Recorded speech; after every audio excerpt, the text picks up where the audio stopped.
नमस्कार, आपण पाहत आहात दौंड जनता न्यूज। दौंड तालुक्यातील पाटस रेल्वे स्टेशन परिसरातून एक धक्कादायक आणि तितकीच जीवघेणी घटना समोर आली आहे। रेल्वे प्रशासनाच्या हलगर्जीपणामुळे प्रवाशांना आजही जीव धोक्यात घालून प्रवास करावा लागत असल्याचे वास्तव पुन्हा एकदा उघड झाले आहे।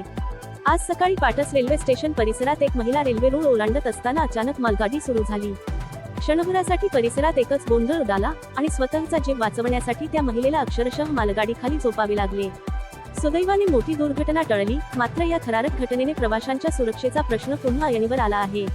स्थानिक नागरिकांच्या म्हणण्यानुसार पाटस रेल्वे स्टेशन येथे सुरक्षित पादचारी मार्ग, फूट ओव्हर ब्रिज आणि प्रवासी सुरक्षेच्या मूलभूत सुविधा अद्याप अपुऱ्या आहेत। याबाबत अनेक वेळा रेल्वे प्रशासनाला निवेदने, पत्रव्यवहार आणि बैठकींतून मागण्या करण्यात आल्या, मात्र रखडलेली कामे अजूनही पूर्ण झालेली नाहीत। परिणामी नागरिकांना रोज जीव मुठीत धरून रेल्वे रूळ ओलांडावे लागत आहेत। आज घडलेली घटना ही प्रशासनाच्या दुर्लक्षाची गंभीर चेतावणी असल्याची भावना नागरिक व्यक्त करत आहेत। स्थानिक नागरिकांनी स्टेशन परिसरात कायमस्वरूपी RPF जवान तैनात करावेत, सुरक्षित पादचारी मार्ग उपलब्ध करून द्यावा, तसेच रखडलेले फूट ओव्हर ब्रिज आणि इतर सुरक्षा कामे युद्धपातळीवर पूर्ण करावीत अशी जोरदार मागणी केली आहे।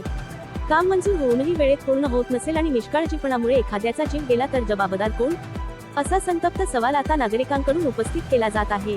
पाटस रेल्वे स्टेशनवरील सुरक्षेचा प्रश्न दिवसेंदिवस गंभीर बनत असून रेल्वे प्रशासनाने याकडे तातडीने लक्ष देण्याची गरज व्यक्त होत आहे।